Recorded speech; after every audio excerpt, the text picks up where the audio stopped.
मान्यवर कांसीराम जी ने किस वर्ग के हितों की रक्षा की बात कही थी। साथियों, उन्होंने किसी विशेष जाति के हितों की रक्षा की बात नहीं की थी, बल्कि उन्होंने इस देश की लोकतांत्रिक परिस्थितियों की रक्षा किया जा रहा है लोगों को, लेकिन उनका शोषण किया जा रहा है।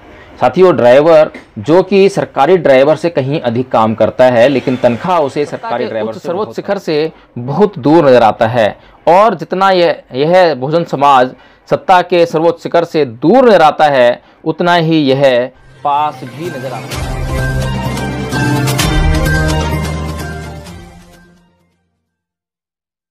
जय भीम, नमो साथियों, सबसे पहले तो आप सभी को मान्यवर साहेब कांसीराम जी के जन्मदिन की हार्दिक मंगल कामनाएं।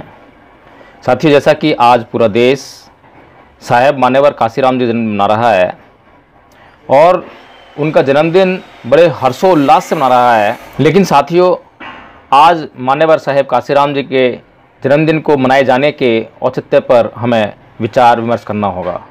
उनके जन्मदिन को किस प्रकार मनाना चाहिए, क्या मनाया जाना चाहिए या नहीं मनाया जाना चाहिए, इन बातों पर भी गौर करना ही होगा। साहित्य, जैसा कि हम जानते हैं कि साहेब मान्यवर कांसीराम जी ने राजनीति के क्षेत्र में वो मुकाम हासिल किया जिसको हासिल करने के लिए आज तक कोई भी भारतीय नेता वह कार्य नहीं कर सका जो कार्य मान्यवर कांसीराम जी ने कर दिखाया। और इसी बात के लिए मान्यवर साहेब कांसीराम जी जाने जाते हैं। साथियों, वह समाज जो पददलित था, अत्याचारों से पीड़ित था और जो कि सत्ता में आने की बात सोच भी नहीं सकता था, या यूँ कहें कि वह अपने वोट का स्वतंत्रतापूर्वक इस्तेमाल भी नहीं कर सकता था। इतने बड़े पैमाने पर पैसे का खेल, इन सब के बीच में राजनीतिक सत्ता का सपना वास्तव में सपना ही बनकर रहा था, यदि वह महामानव मान्यवर साहेब कांसीराम जी के रूप में इस दुनिया में अवतरित न होता। साथियों, निसंदेह वोट देने का अधिकार और चुने जाने का अधिकार हमें संविधान देता है, और यह संविधान हमें परम पूज्य बाबा साहेब डॉक्टर भीमराव अंबेडकर के महनीय कार्य के द्वारा मिला। साथियों, उस महानतम कार्य के द्वारा हमें वह अधिकार तो मिला कि हम किसी को अपने लिए राजा चुन सकते थे और हम राजा चुने भी जा सकते थे, लेकिन साथियों, हमें अभी तक यह अधिकार यथार्थ रूप में हासिल नहीं था, क्योंकि हमारे ऊपर पैसा और गुंडई का राज चलता था। हम लोगों के पास न तो पैसा था और ना गुंडई थी। साथियों, इन सब के बीच में किस तरह से राजनीतिक सत्ता के चरम तक या उसके शिखर तक पहुंचा जाए, यह इस समाज के लिए एक सपना सा ही दिखाई देता था। लेकिन साथियों, उस महामानव ने उस सपने को साकार किया और बहुजन समाज को सत्ता के सर्वोच्च शिखर तक ले जाकर रख दिया। साथियों, आज हम यदि यथार्थ रूप में इस बात पर चर्चा करें कि क्या उस महामानव के सपने को आज हम भली भांति पूरा कर पा रहे हैं। साथियों, कितनी परेशानियों, कितनी जहमत के बाद साहेब मान्यवर कांसीराम जी इस समाज को सत्ता के उस शिखर तक लेकर गए, इस बात पर विचार अवश्य करना चाहिए। साथियों, कितने दिन, कितनी रातें वे भूखे प्यासे रहे, कितने हजारों किलोमीटर वे पैदल चलकर गए, और कितनी सर्दियाँ, कितनी चिलचिलाती गर्मियाँ और कितनी तूफ़ानी बरसातें उन्होंने अपने ऊपर झेली, तब कहीं जाकर इस समाज को वे सत्ता तक ले जा पाए। साथियों, उनके इस अनवरत संघर्ष का ही परिणाम रहा कि बहन कुमारी मायावती कई बार उत्तर प्रदेश जैसे देश के सबसे बड़े राज्य की मुख्यमंत्री रहीं, और वे प्रधानमंत्री पद की अगर आज सबसे बड़ी दावेदार के रूप में देखी जाती हैं, तो यह सब उस महामानव के कारण ही है। साथियों, अगर वर्तमान परिस्थितियों की अगर हम बात करें, तो अब बहुजन समाज सत्ता के उच्च सर्वोच्च शिखर से बहुत दूर नजर आता है, और जितना यह बहुजन समाज सत्ता के सर्वोच्च शिखर से दूर नजर आता है, उतना ही यह पास भी नजर आता है। क्योंकि साथियों, आज इस बहुजन समाज में उस समय से अधिक जागरूकता है जो समय साहेब कांसीराम जी ने देखा। साथियों, साहेब मान्यवर कांसीराम जी के समय में यह समाज कम पढ़ा लिखा था, बातों को समझता नहीं था, लेकिन एक बात अच्छी थी कि वह उस समय अपने महापुरुषों, अपने महामानव, अपने वर्तमान महापुरुषों और महामानव के आदेश का तुरंत से पालन करने में माहिर था। लेकिन साथियों, जैसे जैसे ये समाज ने विकास किया, उस समाज में कुछ चालाक और स्वार्थी किस्म के लोग भी उत्पन्न होने लगे, जो कि पढ़े लिखे पहले से ज़्यादा थे, चालाक पहले से ज़्यादा थे, पहले से ज़्यादा स्वतंत्र थे, पहले से ज़्यादा आर्थिक स्वतंत्र थे, पहले से ज़्यादा अच्छी तरह से दबंग थे। लेकिन साथियों, इन सब के बावजूद आज यह समाज वहाँ तक दिखाई नहीं देता है जहाँ तक साहेब मान्यवर काशीराम जी उसे छोड़ कर गए। आज वहाँ से कहीं पीछे दिखाई देता है। साथियों, कारण यह है कि यह समाज अपने संगठन को बरकरार नहीं रख सका। साथियों, आज हम जब भारत की वर्तमान परिस्थितियों की बात करते हैं तो भारत की वर्तमान परिस्थितियाँ किसी एक सांस्कृतिक मानसिकता की चपेट में आई हुई हैं, और यूँ कहूँ कि उस संस्कृति का पूरी तरह से इस पर बोलबाला है और उसने अपने शिकंजे में इन सभी परिस्थितियों को कर लिया है। साथियों, हमें यह समझना चाहिए कि किसी भी समाज के विकास के लिए यह तीनों परिस्थितियाँ बहुत ही महत्वपूर्ण हैं। उसकी सामाजिक परिस्थितियाँ, उसकी राजनीतिक परिस्थितियाँ, उसकी आर्थिक परिस्थितियाँ, उसकी धार्मिक परिस्थितियाँ, ये चारों तरह की परिस्थितियाँ उसके लिए बहुत ही महत्वपूर्ण हैं। यदि वह अपनी इन चारों परिस्थितियों में अपना प्रभाव कायम रखता है तो निसंदेह वह समाज स्वतंत्र समाज कहा जाएगा। यदि ऐसा नहीं है तो वह समाज निसंदेह स्वतंत्र तो नहीं कहा जा सकता, लेकिन वह गुलाम ही कहा जाएगा। यदि वह अपने डिसीजंस, अपने निर्णय खुद नहीं ले सकता है तो वह स्वतंत्र कैसे कहा जा सकता है, क्योंकि निर्णय ही तो वह बात है जो स्वतंत्रता प्रदान कर देगी। लेकिन यदि वह अपने निर्णय स्वयं नहीं ले रहा है और उसके निर्णयों को प्रभावित करने की शक्ति किसी और के पास है तो निसंदेह वह स्वतंत्र नहीं कहा जा सकता।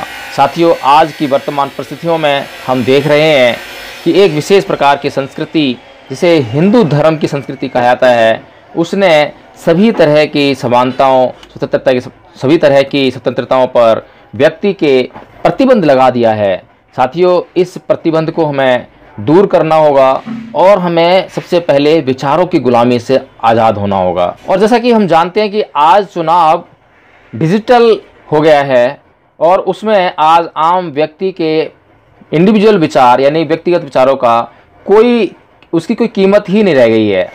आज हम किसी भी व्यक्ति के विचारों को टेक्नोलॉजी के द्वारा तुरंत बदल सकते हैं। उसके माइंड में ऐसे विचारों का समावेश कर सकते हैं जिससे कि वह गुलाम प्रतीत होगा।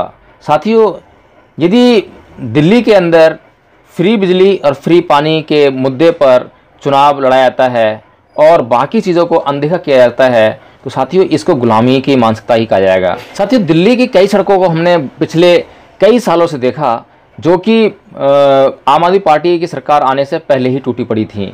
जैसे कि उदाहरण के लिए रोहतक रोड है, उसकी वो सड़क कई सालों से टूटी पड़ी थी। लेकिन साथियों, आम आदमी पार्टी की 2 कार्यकाल की सरकार भी उस सड़क को ठीक नहीं कर पाई और उसमें इतने बड़े बड़े गड्ढे हैं कि लगातार उस सड़क पर गड्ढे होने के कारण वहां पर लगातार जाम रहता है। साथियों, इसी प्रकार से कंझावला रोड की जो सड़क है, जो कि अवंतिका से शुरू होती है और कंझावला तक ख़त्म होती है, कंझावला के आगे वह कुतुबगढ़ तक जाती है। साथियों, वह रोड इतनी ज़्यादा ख़राब है कि उस पर चलना जैसे कि नामुमकिन सा है और 2 व्हीलर्स की तो हालत बहुत ही ख़राब रहती है। साथियों, यह सड़क भी उसी कार्यकाल के शुरू होने से पहले ही टूटी पड़ी थी, लेकिन आज तक इन दोनों सड़कों की मरम्मत नहीं हुई है। साथियों, न जाने ऐसी कितनी सड़कें हैं जिनकी मरम्मत नहीं है। साथियों, ये तो मैंने सिर्फ एक मुद्दा गिनाया है जो कि सबको बिल्कुल किसी भी तरीके से दिखाई दे सकता है बिना ऐनक के, खुली आंखों से। लेकिन जो बहुत सी ऐसी बातें हैं जिनको सोचने पर, विचार विमर्श करने पर हम जान सकते हैं कि यह सरकार नाकाम रही है या यह सरकार सफल रही है। साथियों, उदाहरण के लिए डीटीसी में बस ड्राइवर और कंडक्टर की भर्ती हुई है साथियों, और यह भर्ती केजरीवाल सरकार के पूर्व से हो रही है और वह भर्ती जो है कोई सरकारी पदों पर नहीं हो रही है, बल्कि वह ठेकेदारी प्रथा के अंतर्गत हो रही है। और जैसा कि हम जानते हैं कि केजरीवाल का एक प्रमुख मुद्दा यह रहा था चुनाव से पहले कार्यकाल के चुनाव से पहले, जो अभी चुनाव जीते हैं उससे पहले जो चुनाव जीते 2013 का जो चुनाव जीते थे, उस समय उनका मुद्दा था कि ठेकेदारी प्रथा को वे खत्म करेंगे, कॉन्ट्रैक्ट पर जो पद हैं उनको तुरंत जो है रेगुलर किया जाएगा, सरकारी बनाया जाएगा। लेकिन साथियों, आज हम देख रहे हैं कि बड़े पैमाने पर दिल्ली में जो रोजगार है, रोजगार तो दिया जा रहा है लोगों को, लेकिन उनका शोषण किया जा रहा है। साथियों, ड्राइवर जो कि सरकारी ड्राइवर से कहीं अधिक काम करता है, लेकिन तनख्वाह उसे सरकारी ड्राइवर से बहुत कम मिलती है। कंडक्टर जो कि सरकारी कंडक्टर से कहीं ज़्यादा काम करता है, लेकिन तनख्वाह उसे सरकारी कंडक्टर से कम मिलती है। साथियों, यह अन्याय नहीं तो क्या है। और इसी तरह से हॉस्पिटल्स में आप देखिए कि गार्ड्स की जो भर्ती है और जो वार्ड बॉय हैं और जो और अन्य पद हैं, वे जो कि कॉन्ट्रैक्ट पर हैं, वे सभी सरकारी क्यों नहीं किए गए हैं? और जो सरकारी पद हैं उनके इक्विवेलेंट उनको क्या तनख्वाह मिल रही है? क्या उनको भी वही तनख्वाह मिल रही है जो कॉन्ट्रैक्ट पर जो कॉन्ट्रैक्ट पर काम कर रहे हैं उनको लोगों को मिल रही है? साथियों, आखिर केजरीवाल सरकार यह अन्याय क्यों कर रही है? हम इस बात को क्यों नहीं सोचते हैं? क्या हमारी बिजली और पानी फ्री होने से ही हमको सब कुछ मिल रहा है? क्या हमारा यह विकास हो रहा है? क्या साथियों, केजरीवाल जी ये जो बिजली और पानी मुफ्त दिल्ली की जनता को दे रहे हैं, क्या यह अपनी जेब से दे रहे हैं? क्या यह हमारी ही जेब का पैसा हमें ही वापस नहीं लौटा रहे हैं? साथियों, ये एक टोपी है जिसको कि घुमा फिराकर पहनाकर अपना काम चलाया जा रहा है, लेकिन भारत की जनता इस देश के इन गुंडे मवालियों और चालाक किस्म के राजनीतिज्ञों की राजनीति को समझ नहीं पाती है। इसलिए नाना प्रकार से अपने वोट के महत्व को ना समझकर नाना प्रकार के बहकावों में आकर अपने वोट का इस्तेमाल करती है। साथियों, आज मान्यवर कांसीराम जी का जन्मदिन है, इसलिए यह बात समझाया जाना बहुत जरूरी है कि मान्यवर कांसीराम जी ने किस वर्ग के हितों की रक्षा की बात कही थी। साथियों, उन्होंने किसी विशेष जाति के हितों की रक्षा की बात नहीं की थी, बल्कि उन्होंने इस देश की लोकतांत्रिक परिस्थितियों की रक्षा की बात की थी। क्योंकि यदि इस देश का नागरिक अपने वोट का सही तरीके से इस्तेमाल नहीं कर सकता, तो इस देश का लोकतंत्र कभी भी सुरक्षित नहीं रहता। अगर इस देश के लोकतंत्र को सुरक्षित रखना है, तो इस सबसे जरूरी चीज़ यह है कि इस देश के नागरिक के द्वारा उसके वोट का सही तरीके से और स्वतंत्र तरीके से इस्तेमाल किया जाना बहुत आवश्यक है। क्योंकि साथियों, एक व्यक्ति जब वोट देने जाता है तो वह नाना प्रकार के मानसिकताओं से ग्रस्त हो जाता है, जिसके कारण वह अपने वोट का स्वतंत्र रूप से इस्तेमाल नहीं कर पाता है। या तो वह जाति के बंधन में बंधा होता है, या धर्म के बंधन में, क्षेत्र के बंधन में, भाषा के बंधन में, अपने भाईचारे के बंधन में, अपने पड़ोस के बंधन में, अपने रिश्तेदारी के बंधन में, वह नाना प्रकार के बंधनों में बंध कर अपने वोट का इस्तेमाल, मैं कहूं कि अपने वोट का गलत इस्तेमाल करके वह अपने ऊपर गलत व्यक्तियों को, गलत नुमाइंदों को शासन करने के लिए आमंत्रित कर लेता है। साथियों, साहेब कांसीराम जी ने जो सबसे बड़ी चीज़ भारत के लोकतंत्र को दी, वह यह थी कि भारत का गरीब से गरीब व्यक्ति, भारत का कमजोर से कमजोर व्यक्ति, भारत का अनपढ़ से अनपढ़ व्यक्ति भी भारत में सत्ता के गलियारे तक जा सकता है। वह सत्ता के सर्वोच्च शिखर पर बैठ सकता है, जिसकी गारंटी संविधान देता है। उस बात को यथार्थ में साबित करके जो दिखाया, वो मान्यवर साहेब कांसीराम जी ने करके दिखाया। साथियों, यह था उस महामानव का महानतम कार्य।